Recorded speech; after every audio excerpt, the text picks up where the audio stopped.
Today, we're jumping into one of the most personal questions out there. What does it take to live a fulfilling life? Is it about finding a partner, or is it about forging your own, unique path? I mean, really think about it. Is there some kind of pre-written script we're all supposed to follow? Or do we actually get to write our own story? For a long time, society's ideal path seemed super clear, right? And it almost always centered around marriage. But what we're going to see is that that's always been just one part of a much bigger, more interesting story. Okay, so let's dive in. Our guide for this whole exploration is the fantastic work of Julius Ikhide Etaifo, who really unpacks all of these ideas in his book, Marriage, Singlehood and Beyond. First things first, we gotta tackle the big one, the whole societal expectation around marriage. For generations, it's been pitched as like the default setting for a happy and successful life. And this quote right here, this is the core message for today. It just nails it. Happiness isn't some destination with only one road. It's about finding the road that actually feels like home to you. All right, so now let's broaden our perspective a bit and just look at the incredible, amazing diversity of human connection that's out there. In the book, we meet a young woman named Maya, and her whole journey is this realization that love and connection, well, they come in all shapes and sizes. Her story is such a great reminder that it's the quality of our bonds that matters way more than the labels we stick on them. Now check this out, because it's pretty fascinating. The nuclear family that so many of us think of as the standard, it's just one model among many. All over the world, you see everything from these huge extended family systems to modern co-housing. People have always found different ways to build support and create a sense of belonging. And you know, even the idea of marriage itself has never stood still. Look at this comparison. It's been evolving from this pretty rigid contract about property and strict roles into something way more focused on personal freedom, equality, and commitments that can adapt and change. Okay, so now let's get to the heart of that other path, the power of singlehood. And this is so important. It's not about what happens when you don't get married. It's about what you can actively build when you choose a different foundation for your life. And hey, this is not a new idea. Not at all. The book brings up people like the ancient philosopher Aristotle.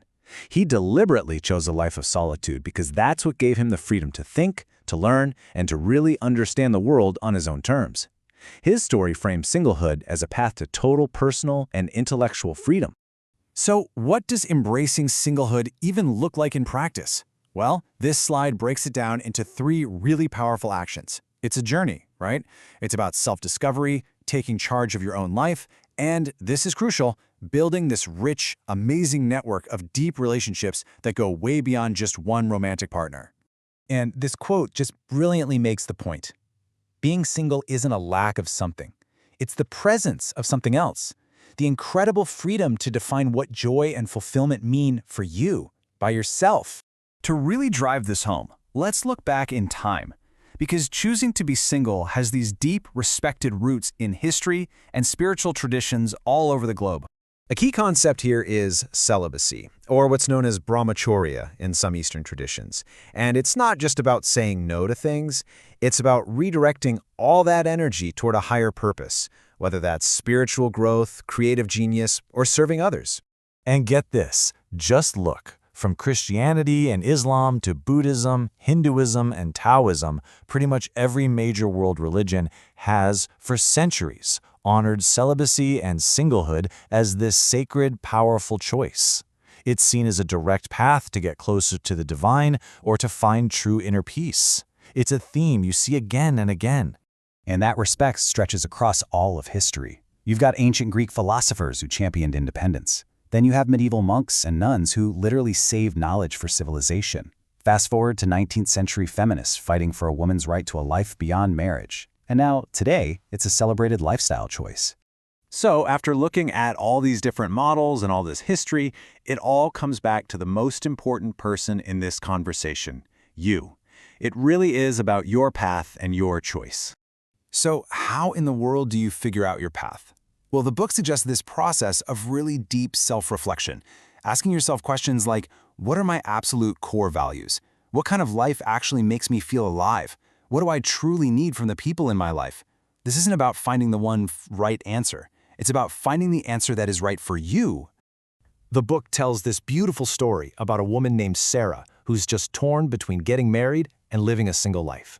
And a wise sage gives her this incredible piece of advice. And this is it. This is the whole point. It's not a choice between a good path and a bad path. It's a choice between two equally valid paths to a happy, meaningful life. And really, that's the bottom line. Whether you choose marriage, singlehood, or something totally different, the real goal is authenticity. Living a life that feels true to your deepest self, that is the ultimate measure of success.